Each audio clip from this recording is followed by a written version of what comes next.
Morning student, पाल साधना शिक्षण संस्थान की ऑनलाइन क्लासेस में आपका स्वागत है।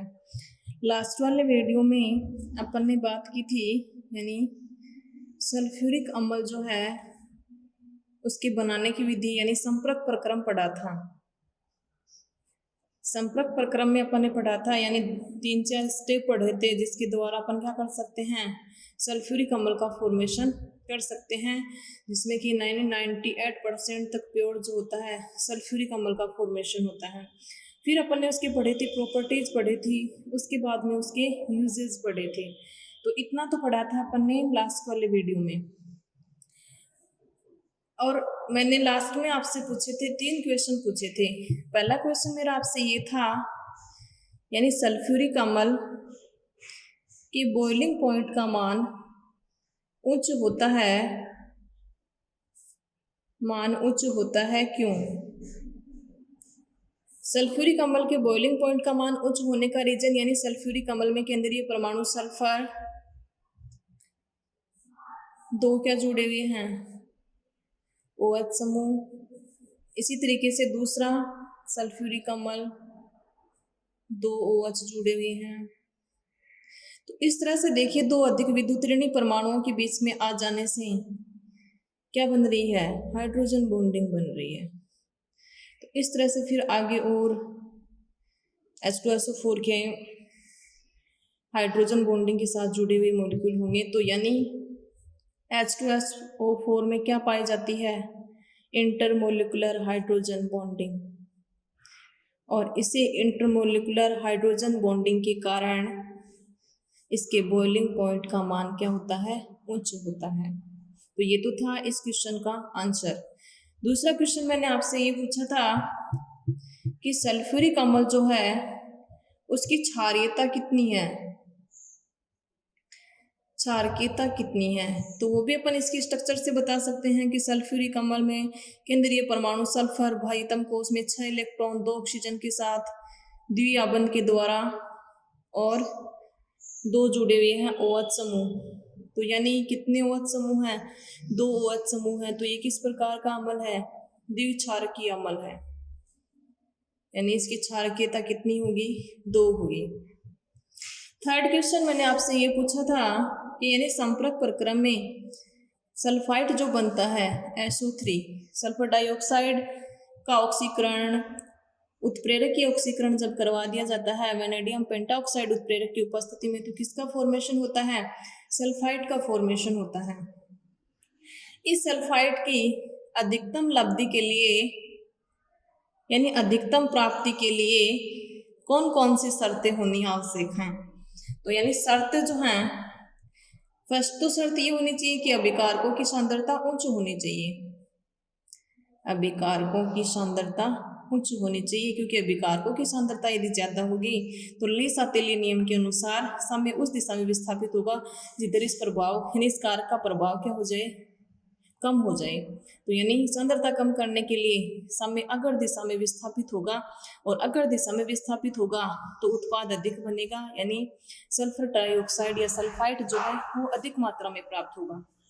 दूसरा जो है, यानी दाब क्या होना चाहिए, उच्च होना चाहिए।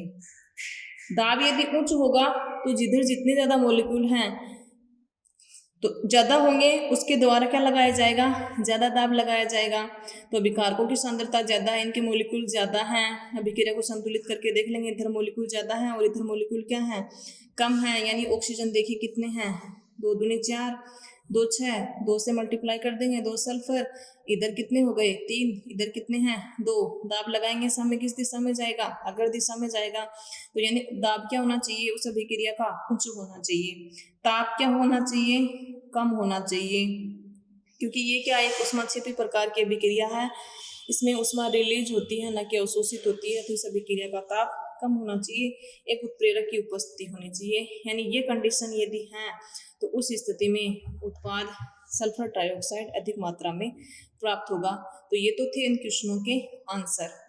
आज अपन बात करेंगे 17 ग्रुप एलिमेंट की, यानी 17 ग्रुप में कौन कौन से एलिमेंट आते हैं। बात करते हैं 17 ग्रुप एलिमेंट। 17 ग्रुप एलिमेंट याद करने की ट्रिक आपको बताई थी, यानी इसमें कौन कौन से आते हैं, फ्लोरो, क्लोरो, ब्रोमो, आयोडो और एस्टेटाइन। ठीक है, अब मैं बात करती हूँ, यानी 17 ग्रुप के जो एलिमेंट हैं उनको क्या कहा जाता है, हेलोजन्स कहा जाता है, यानी हेलोजन कहा जाता है।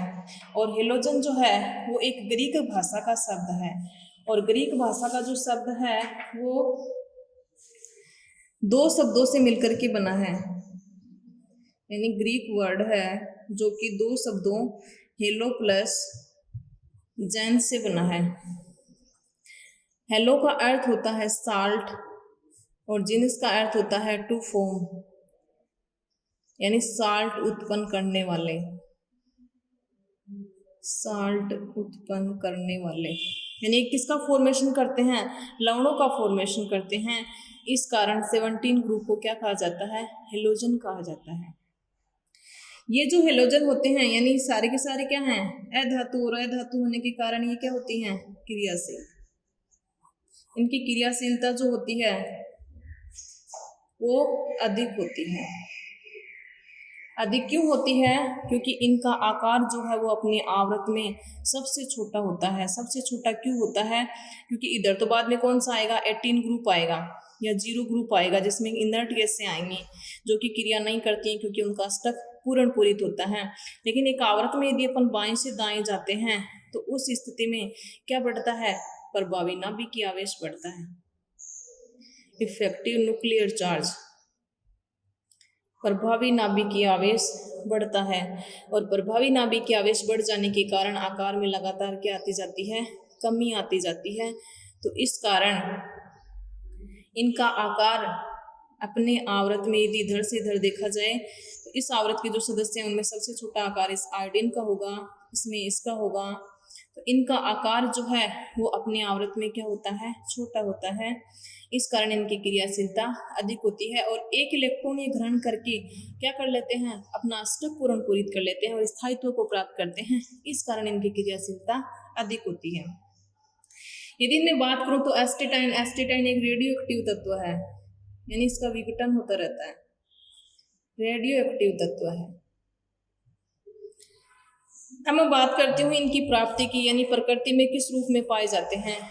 तो प्रकृति में फ्री रूप में तो ये पाए नहीं जाते। 17 ग्रुप एलिमेंट जो हैं क्यों नहीं पाए जाते, क्योंकि 17 ग्रुप जो एलिमेंट हैं उनकी क्रियाशीलता क्या होती है, अधिक होती है। इस कारण ये प्रकृति में किस रूप में पाए जाते हैं, संयुक्त रूप में पाए जाते हैं। जैसे नदी है, समुद्र है, उसमें साल्ट के फॉर्म में पाए जाते हैं। सोडियम क्लोराइड है, चाहे सोडियम ब्रोमाइड है, तो क्लोरीन है, फ्लोराइड के रूप में जल के रूप में घुले हुए होते हैं। तो ये फ्लोराइड, क्लोराइड, ब्रोमाइड, आयोडीन, ये साल्ट के फॉर्म में होते हैं। यदि वैसे देखा जाए तो फ्लोरीन जो है वो फ्लोरो स्पार CF2 के रूप में भी पाया जाता है, क्रायोलाइट के रूप में भी पाया जाता है, Na3AlF6 पाया जाता है। सोडियम क्लोराइड के रूप में क्लोरीन पाया जाता है, ये फ्लोरीन के गैस हो गए। कार्नेलाइट KCl NgCl2.6H2O, तो इसमें भी क्या पाया जाता है, क्लोरीन पाया जाता है। और समुद्र के साल्ट वगैरह जो है उनमें ब्रोमीन भी पाया जाता है, आयोडीन भी पाया जाता है। और एस्टेटाइन जो है वो एक रेडियो एक्टिव तत्व है जिसका विघटन लगातार होता रहता है। तो ये तो है इनकी प्राप्ति की कि ये साल्ट के फॉर्म में ज़्यादा पाए जाते हैं। अब बात करते हैं इनकी अपन जनरल प्रॉपर्टी की। जनरल प्रॉपर्टी में पहले आता है इलेक्ट्रॉनिक विन्यास। इलेक्ट्रॉनिक विन्यास, इनके यदि बाह्यतम या संयोजी कोष का इलेक्ट्रॉनिक विन्यास देखा जाए, बाह्यतम कोष या संयोजी कोष का इलेक्ट्रॉनिक विन्यास क्या होता है, NS2Np5। कहने का मतलब ये एक इलेक्ट्रॉन ग्रहण करके क्या करते हैं, अपना अष्टक पूर्ण पूरित कर लेते हैं। अब मैं बात करती हूँ इनके इलेक्ट्रॉनिक विन्यास की, यानी fluorine, chlorine, bromine, iodine, astatine. तो ये जो हैं इनका इलेक्ट्रॉनिक विन्यास क्या होगा, तो इलेक्ट्रॉनिक विन्यास जो है जब भी अपन लिखेंगे तो उससे पहले अपन को क्या पता होना चाहिए, परमाणु क्रमांक पता होना चाहिए। तो परमाणु क्रमांक जब अपन इनका निकालेंगे तो उस स्थिति में इन्हें ऊपर वाले का पता है, फ्लोरीन का कितना होता है, 9 होता है। 9 में फिर अपन क्या जोड़ेंगे, 8, फिर 18, वही 18, 32, वही मैजिक नंबर याद करेंगे। यानी 9 में 8 जोड़ेंगे कितना आ जाएगा, 17। 17 में 18 जोड़ेंगे कितना आ जाएगा, 34, एक 35। 35 में 18 जोड़ोगे कितना आ जाएगा, 53। और 53 में 32 ऐड करोगे तो कितना आ जाएगा, 85 आ जाएगा। तो ये हो जाएंगे इनके परमाणु क्रमांक। परमाणु क्रमांक निकालने के पश्चात अपन क्या कर सकते हैं, आसानी से इनका इलेक्ट्रॉनिक कॉन्फ़िगरेशन लिख सकते हैं। यानी इनका जस्ट पहले नेट जो गैस आएगी उसका इलेक्ट्रॉनिक कॉन्फ़िगरेशन लिख देंगे, फिर उसके पश्चात इसका इलेक्ट्रॉनिक विन्यास अपन आसानी से लिख देंगे। तो देखिए फ्लोरीन का इलेक्ट्रॉनिक विन्यास, फ्लोरीन के जस्ट पहले कौन सी इनर्ट गैस आती है, हीलियम आती है। फिर कौन से आवर्त में आता है ये दूसरे आवर्त में आता है, ये तीसरे में, ये चौथे में, ये पांचवें में और ये छठे आवर्त में आता है। तो देखिए इसका इलेक्ट्रॉनिक विन्यास क्या हो जाएगा, लास्ट इलेक्ट्रॉनिक कॉन्फ़िगरेशन क्या हो जाएगा, दूसरे आवर्त का है, यानी ये आवर्त हो गया। तो 2s2 2p5, 2 2 4 5 9, तो ये हो जाएगा इसका इलेक्ट्रॉनिक विन्यास। क्लोरीन का क्या होगा, जस्ट पहले इनर्ट गैस नियोन आती है, कौन से आवर्त का, तीसरे आवर्त का, 3s2 3p5। ब्रोमीन के जस्ट पहले कौन सी इनर्ट गैस आती है, आर्गन आती है। और उससे पहले कौन कौन सी सीरीज आती हैं, यानी क्लोरीन और क्लोरीन के पहले तो डी ब्लॉक के तत्व आते नहीं हैं। फिर यहाँ ब्रोमीन से पहले क्या आते हैं, 3D सीरीज आती है। आयोडीन के इधर पहले 4D सीरीज आती है और एस्टेटाइन के पहले 5D सीरीज आती है और 4F के 14 एलिमेंट आते हैं। तो उनका इलेक्ट्रॉनिक विन्यास भी अपन साथ में लिखेंगे। तो यानी आर्गन क्या हो जाएगा, 3D10 4s2 4p5। तो ये हो जाएगा ब्रोमीन का इलेक्ट्रॉनिक विन्यास। अब देखिए आयोडीन का इलेक्ट्रॉनिक विन्यास क्या होगा। आयोडीन का इलेक्ट्रॉनिक विन्यास जस्ट पहले नेट गैस कौन सी आएगी, क्रिप्टॉन 36। कौन सी सीरीज आएगी, 4D10। कौन से आवर्त में है, 5s2 5p5। अब बात करते हैं एस्टेटाइन की, यानी एस्टेटाइन जो है, एस्टेटाइन के जस्ट पहले कौन सी इनर्ट गैस आ जाएगी, जीनोन। रेडोन तो 86 पे आती है, जीनोन आती है उससे पहले 54, 5D आएगी और 4F आएगा, 4F 14, 5D10 हो जाएगा। कौन से आवर्त का, छठे आवर्त का, 6s2 और 6p5। अब दोनों जो है इनके n+l का मान समान है। n+l का नियम क्या होता है, n+l का मान कैसे निकालते हैं ये मैंने आपको सिखाया। तो पहले 4F 14 लिख देंगे, फिर 5D10 लिख देंगे। तो ये हो जाएगा इनका इलेक्ट्रॉनिक कॉन्फ़िगरेशन। अब बात करते हैं अगली प्रॉपर्टी की, परमाणु त्रिज्या और आयनिक त्रिज्या, एटॉमिक रेडियई एंड आयनिक रेडियई। एटॉमिक रेडियई एंड आयनिक रेडियई, परमाणु त्रिज्या और आयनिक त्रिज्या, यानी 17 group element, fluorine, chlorine, bromine,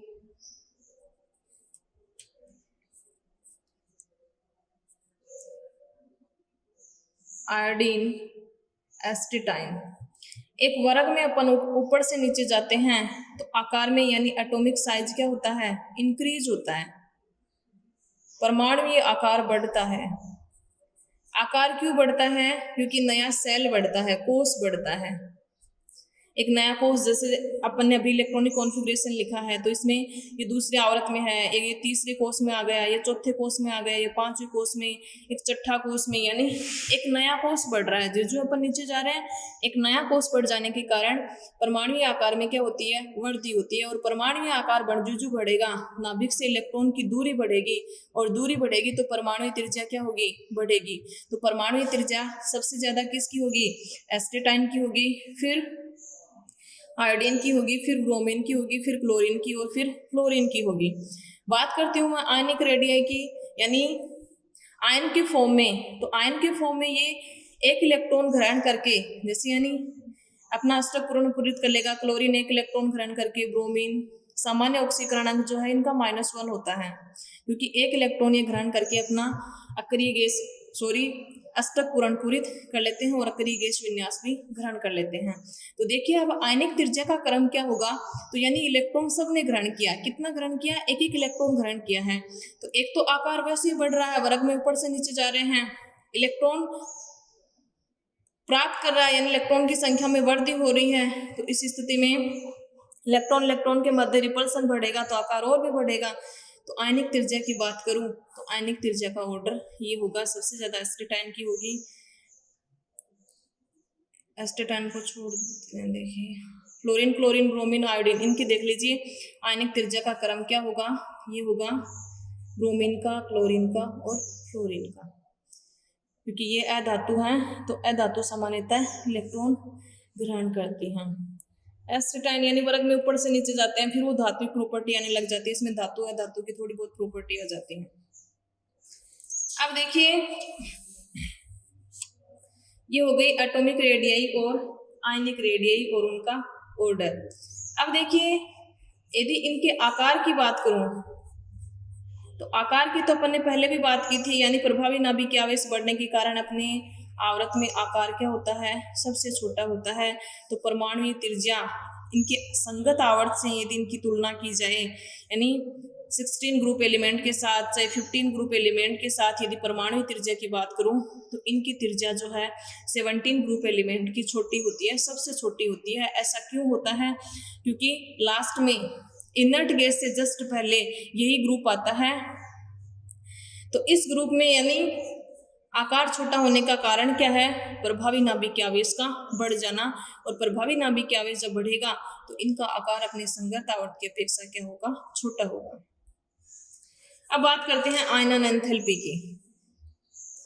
अगली प्रॉपर्टी है आयनन एंथैल्पी।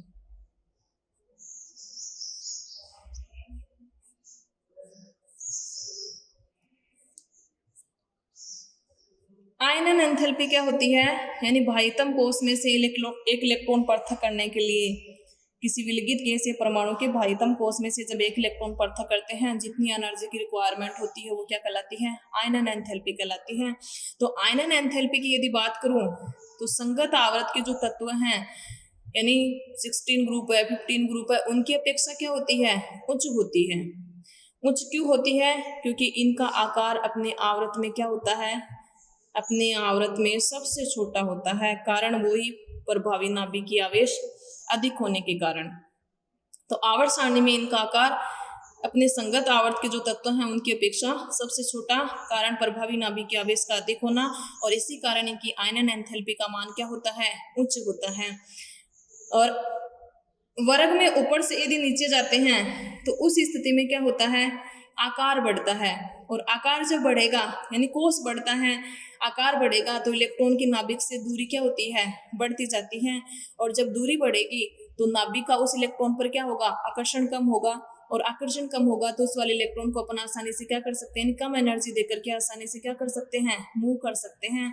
तो वर्ग में ऊपर से नीचे जाने पर आयनन एंथैल्पी के मान में क्या आती है, कमी आती है। तो 17 ग्रुप एलिमेंट का यदि ऑर्डर लिखा जाए आयनन एंथैल्पी का, तो सबसे ज्यादा आयनन एंथैल्पी फ्लोरीन की, फिर क्लोरीन की, फिर ब्रोमीन की, और फिर किसकी होती है, आयोडीन की होती है। तो ये हो जाएगा आयनन एंथैल्पी का क्रम हो जाएगा। अब मैं बात करती हूँ विद्युत ऋणात्मकता की, इलेक्ट्रोनेगेटिविटी। अगली प्रॉपर्टी है विद्युत ऋणात्मकता। विद्युत ऋणात्मकता की यदि बात करूं, यानी 17 ग्रुप एलिमेंट है, fluorine, chlorine, bromine, iodine, astatine, तो इनका आकार आवर्त सारणी में अपने आवर्त में सबसे छोटा है, तो इनकी विद्युत ऋणात्मकता के मान भी जो हैं सबसे उच्च होते हैं, कारण आकार छोटा होने के कारण। एक ही आसानी से यानी एक इलेक्ट्रॉन ग्रहण करके क्या करती है, अपना स्टफ पूर्ण पूरित कर लेती हैं।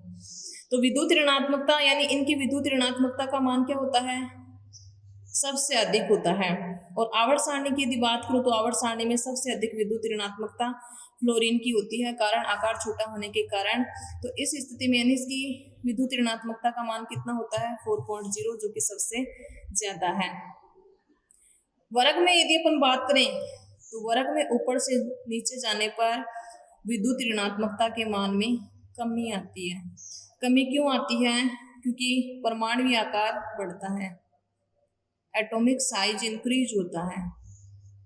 और जब परमाणु आकार बढ़ता है तो उस स्थिति में क्या होता है, नाभिक से इलेक्ट्रॉन की दूरी बढ़ती है, खुद वाले इलेक्ट्रॉन पर आकर्षित दूसरे बंद के इलेक्ट्रॉन आकर्षित करना थोड़ा कठिन होगा, तो इस कारण इलेक्ट्रॉन नेगेटिविटी के मान में कमी आती है। यदि इनकी इलेक्ट्रॉन नेगेटिविटी का ऑर्डर लिखा जाए तो सबसे ज्यादा फ्लोरीन की, फिर क्लोरीन की, फिर ब्रोमीन की, फिर आयोडीन की और फिर एस्टेटाइन की होती है। 17 ग्रुप की अगली जो जनरल प्रॉपर्टी है वो है इलेक्ट्रॉन लब्धि enthalpy, electron gain enthalpy. Electron लब्धि एंथैल्पी, इलेक्ट्रॉन लब्धि एंथैल्पी की बात करूं 17 ग्रुप एलिमेंट की, तो यानी 17 ग्रुप के जो एलिमेंट हैं इनका आकार अपने आवर्त में क्या होता है, सबसे छोटा होता है। आकार छोटा होना तथा एक इलेक्ट्रॉन ग्रहण करके ये क्या करते हैं, उत्कृष्ट गैस विन्यास प्राप्त कर लेते हैं, अपना अष्टक पूर्ण पूरित कर लेते हैं। यानी ये आसानी से, आकार छोटा होने के कारण एक इलेक्ट्रॉन को आसानी से ग्रहण कर लेते हैं, इस कारण इनकी इलेक्ट्रॉन लब्धि एंथैल्पी के मान जो है वो सबसे अधिक यानी उच्च ऋणात्मक होते हैं। आवर्त सारणी में यदि बात की जाए सबसे अधिक इलेक्ट्रॉन लब्धि एंथैल्पी के मान किसके होते हैं, तो वो होते हैं 17 ग्रुप एलिमेंट के।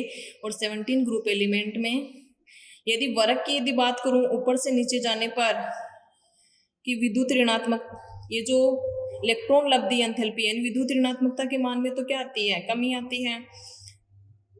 इलेक्ट्रॉन लब्धि एंथैल्पी की बात करूं तो इसके मान में भी क्या आती है, कमी आती है। कमी क्यों आती है, क्योंकि वर्ग में अपन ऊपर से नीचे जाते हैं तो एक नया कोष बढ़ने से आकार में क्या होती जाती है, वृद्धि होती जाती है। परंतु यदि इसका ऑर्डर लिखा जाए, ऊपर से नीचे जाने पर इसके मान में कमी आती है, लेकिन बात करूं फ्लोरीन और क्लोरीन की तो क्लोरीन की इलेक्ट्रॉन लब्धि एंथैल्पी का मान फ्लोरीन से अधिक होता है, फिर ब्रोमीन और फिर आयोडीन। यानी इलेक्ट्रॉन लब्धि एंथैल्पी का जो क्रम है क्लोरीन, फिर फ्लोरीन, फिर ब्रोमीन और फिर आयोडीन होता है। तो ये जो क्वेश्चन है मैंने 11th क्लास में भी आपको लिखवाया था कि आवर्त सारणी में सबसे अधिक विद्युत ऋणात्मकता जो है वो फ्लोरीन की होती है। और इलेक्ट्रॉन लब्धि एंथैल्पी की यदि बात करूं, इलेक्ट्रॉन बंधुता की यदि बात करूं तो वो किसकी ज़्यादा होती है, क्लोरीन की होती है। और क्वेश्चन भी आपको करवाया था कि क्लोरीन की इलेक्ट्रॉन लब्धि एंथैल्पी का मान फ्लोरीन से अधिक होता है, ऐसा क्यों? तो इस क्वेश्चन का आंसर आपको कमेंट बॉक्स में लिख करके बताना है कि क्या कारण है क्लोरीन की इलेक्ट्रॉन लब्धि एंथैल्पी का मान फ्लोरीन से अधिक होता है। तो ये तो हो गया पहला क्वेश्चन। दूसरा क्वेश्चन मेरा आपसे ये है कि सल्फ्यूरिक अम्ल का यदि अपन जलकटन करवा देते हैं, जलीय वियोजन करवा देते हैं, तो उस दौरान इसका आयनाइजेशन या वियोजन जो है वो 2 स्टेप में होता है। यानी एक स्टेप में अम्ल का वियोजन स्थिरांक Ka1, दूसरी स्थिति में Ka2। तो उस स्थिति में Ka1 का मान ज्यादा होता है Ka2 की अपेक्षा, इसका क्या रीजन है? तो ये जो 2 क्वेश्चन हैं इनके आंसर आपको कमेंट बॉक्स में लिख करके बताने हैं। तो ये हो गई इनकी सारी जनरल प्रॉपर्टी, यानी इलेक्ट्रॉनिक विन्यास क्या होगा, आयनन एंथैल्पी का मान क्या होगा, ग्रुप में ऊपर से नीचे जाएंगे तो क्या होगा, और संगत आवर्त की तुलना में इनका क्या होगा, इलेक्ट्रॉन नेगेटिविटी का क्या होगा, इलेक्ट्रॉन गेन एंथैल्पी का क्या होगा, परमाणु त्रिज्या और आणविक त्रिज्या के मान में क्या चेंजेस आएंगे। कल पढ़ेंगे अपन इनकी प्रॉपर्टी यानी फिजिकल प्रॉपर्टी और केमिकल प्रॉपर्टी के बारे में। तो आज की वीडियो में इतना ही, और इन 2 क्वेश्चनों के आंसर आपको कमेंट बॉक्स में लिख करके बताने हैं। Thank you.